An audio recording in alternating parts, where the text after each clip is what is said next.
नमस्कार, मैं श्रुति तिवारी। स्वागत है आप सभी का और आप देख रहे हैं ग्लोबल कैंपस हब। पेश है आज के मुख्य समाचार। प्रधानमंत्री नरेंद्र मोदी ने स्कूबा डाइविंग करी, समुद्र में डूबी द्वारिका देखी, मोरपंख चढ़ाए और ध्यान भी लगाया। चंडीगढ़ विश्वविद्यालय में विकसित भारत समृद्ध भारत विषय पर राष्ट्रीय विज्ञान दिवस मनाया गया। हिमाचल प्रदेश और जम्मू कश्मीर में मौसम ने बदले मिजाज, पहाड़ों पर बर्फबारी का दौर शुरू।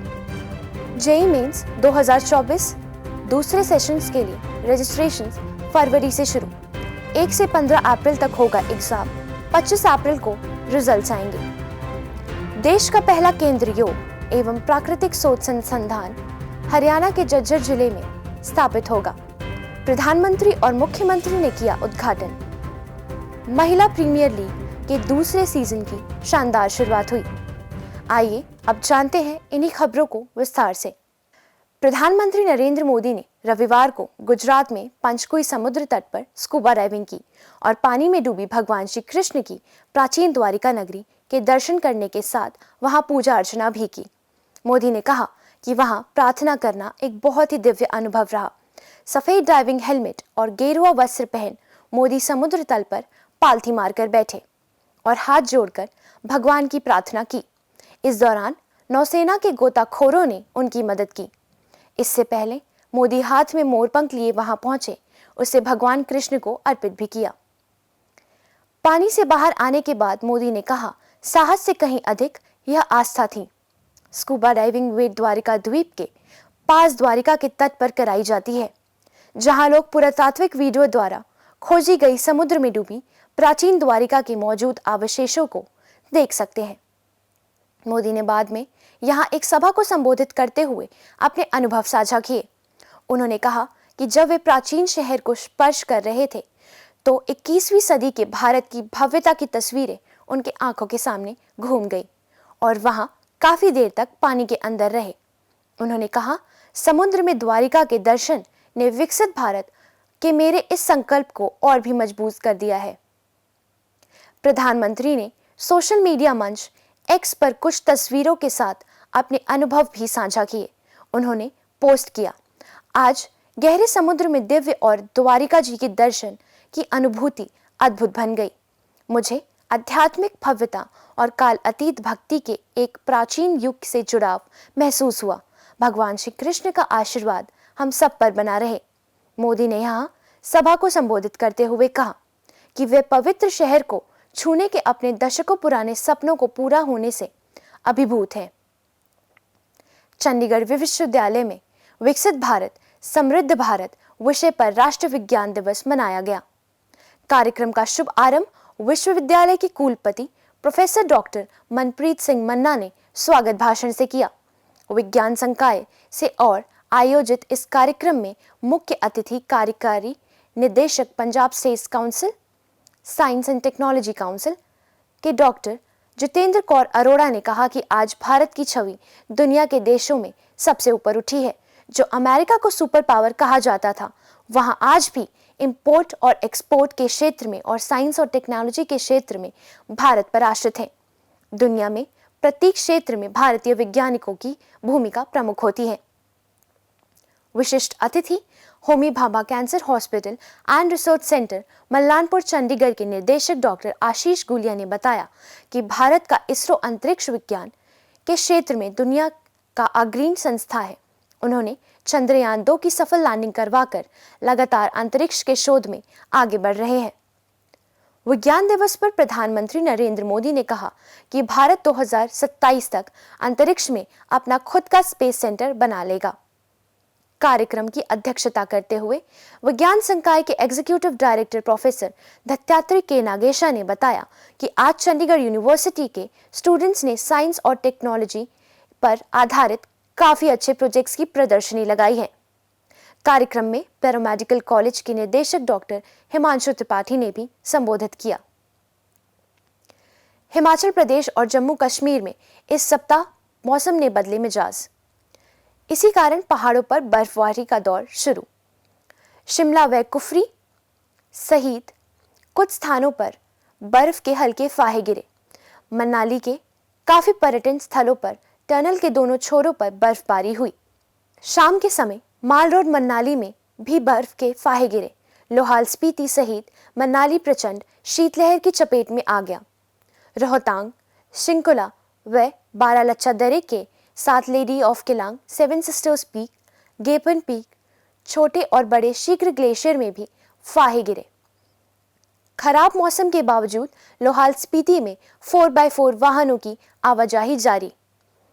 दूसरी ओर मनाली के सेवन सिस्टर्स पीक, मकरेव, शिक्रवेव, हनुमान टिब्बा व दीऊ टिब्बा आदि चोटियों पर भी बर्फ के सफेद फाहे गिरे। कल्पा में 3.5 सेंटीमीटर व डलहौजी में 3 इंच के करीब ताजा हिमपात हुई। इसी तरह किन्नौर, भ्रमौर, नौधार और छावदार में भी बर्फबारी हुई, जिससे मौसम में ठंडक आ गई। जेईई मेंस 2024 के दूसरे सेशंस की परीक्षा के लिए रजिस्ट्रेशन फरवरी से शुरू हो गए हैं। जेईई मेंस सेशन 1 की तरह इसके लिए भी आवेदन एनटीए जेईई मेंस की वेबसाइट पर जाकर करना होगा।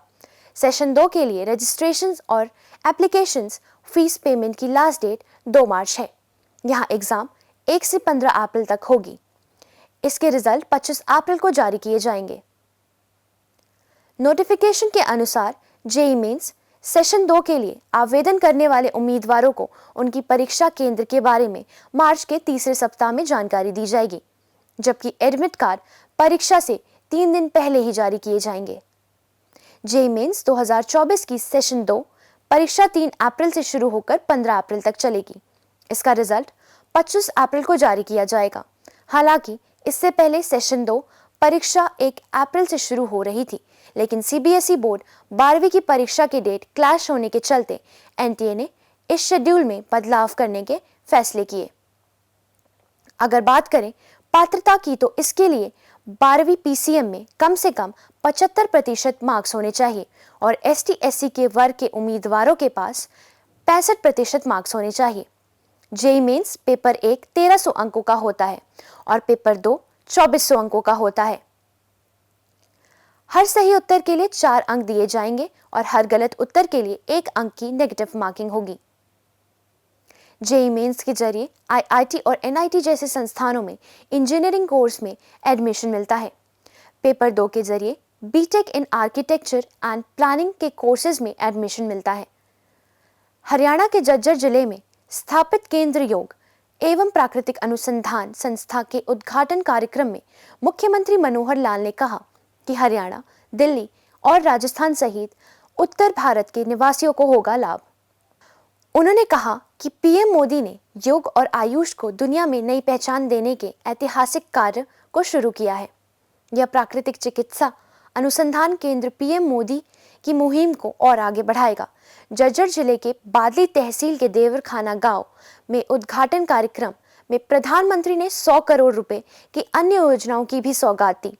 उन्होंने चिरायु आयुष्मान भारत योजना की प्रशंसा करते हुए कहा कि ऐसी योजनाएं के बारे में सुनते थे कि अमेरिका और यूरोप में इलाज होते हैं। हम कह सकते हैं कि हरियाणा में भी विदेशों के तर्ज पर 5 लाख रुपए तक की फ्री इलाज उपलब्ध कराई जा रही है। इस अवसर पर भाजपा के राष्ट्रीय सचिव ओम प्रकाश धनखड़ ने कहा कि आयुष के क्षेत्र में गांव देवरखाना की दुनिया में आज से नई पहचान स्थापित हुई है।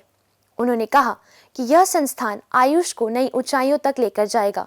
अब इस अनुसंधान में जो भी रिसर्च कार्य होगा वह मानव कल्याण के लिए होगा और दुनिया भर में कहा जाएगा कि यह देवरखाना संस्थान की उपलब्धि है। रोहतक के सांसद डॉक्टर अरविंद शर्मा ने कहा कि चिकित्सा के क्षेत्र में आज नए आयाम स्थापित हुए हैं। अब देवरखाना दुनिया के मैप पर आ गया है। उन्होंने कहा कि आरोग्य धाम बढ़ासा के राष्ट्रीय कैंसर संस्थान और प्राकृतिक चिकित्सा संस्थान शुरू होने से अनेक सेल्फ एम्प्लॉयमेंट के अवसर पैदा होंगे। चिकित्सा के क्षेत्र में निवेश के नए अवसर पैदा होंगे, जिससे पूरे क्षेत्र को गर्व की अनुभूति होगी। संस्थान के निदेशक सत्यजीत पॉल ने बताया कि लगभग 19 एकड़ के एरिया में 64 करोड़ रुपए की लागत से तैयार 200 बेड के इस योग एवं प्राकृतिक चिकित्सा के उत्कृष्ट केंद्र में लाइफस्टाइल से जुड़े रोगों के रोकथाम और चिकित्सा पर फोकस रहेगा। प्राकृतिक चिकित्सा के इस अस्पताल में ओपीडी ब्लॉक, ट्रीटमेंट्स ब्लॉक और खाने पीने के ब्लॉक की सुविधाएं होंगी। इस अवसर पर डॉक्टर राघवेंद्र राव, निदेशक और डीडीजी सत्यजीत पॉल, आयुष मंत्रालय, भारत सरकार, डीसी शक्ति सिंह, एसीपी अर्पित जैन, एडीसी सलोनी शर्मा, जिला अध्यक्ष राजपाल जांगरा, डॉक्टर जयदीप आर्य मौजूद रहे। महिला प्रीमियर लीग के दूसरे सीजन की शानदार शुरुआत हुई। आईपीएल की तर्ज पर भारतीय क्रिकेट कंट्रोल बोर्ड ने पिछले साल भी महिलाओं के लिए टी20 लीग की शुरुआत की थी। पहले भी बोर्ड ने इस तरह के टूर्नामेंट्स के आयोजन किए हैं, लेकिन इसे आईपीएल जैसा स्वरूप 2023 में दिया गया। टूर्नामेंट के पहले मैच में पिछली बार फाइनल्स खेलने वाली दो टीमों आमने सामने होंगी। गत विजेता मुंबई इंडियंस के सामने दिल्ली कैपिटल्स की चुनौती होगी। महिला प्रीमियर लीग पहली बार देश के 2 शहरों में खेला जाएगा। पिछली बार मुंबई के 2 मैदानों में टूर्नामेंट्स का आयोजन हुआ था। इस बार बेंगलुरु और नई दिल्ली में टूर्नामेंट्स के मैच खेले जाएंगे। बेंगलुरु का M Chinnaswamy stadium opening ceremony और उद्घाटन मैच सहित 11 मुकाबलों की मेजबानी करेगा। दिल्ली में एलिमिनेटर और फाइनल सहित 11 मैचेस खेले जाएंगे। पिछली बार की तरह ही कुल इस बार भी 22 मैचेस खेले जाएंगे। 5 टीमों में से प्रत्येक अन्य 4 2 बार खेलती हैं। टेबल टॉपर्स सीधा फाइनल्स के लिए क्वालिफाई करते हैं, जबकि दूसरे और तीसरे स्थान पर रहने वाली टीमें एलिमिनेटर में भिड़ती हैं। पिछली बार फाइनल्स में पहुंचने वाली 2 टीमें इस बार उद्घाटन मुकाबले में आमने सामने होंगी। मुंबई इंडियंस का सामना दिल्ली कैपिटल से होगा। उसके बाद रॉयल चैलेंजर्स बेंगलुरु अगले दिन यूपी वॉरियर्स के खिलाफ अपने अभियान की शुरुआत करेगा। 5वीं टीम गुजरात जॉइन तीसरे दिन मुंबई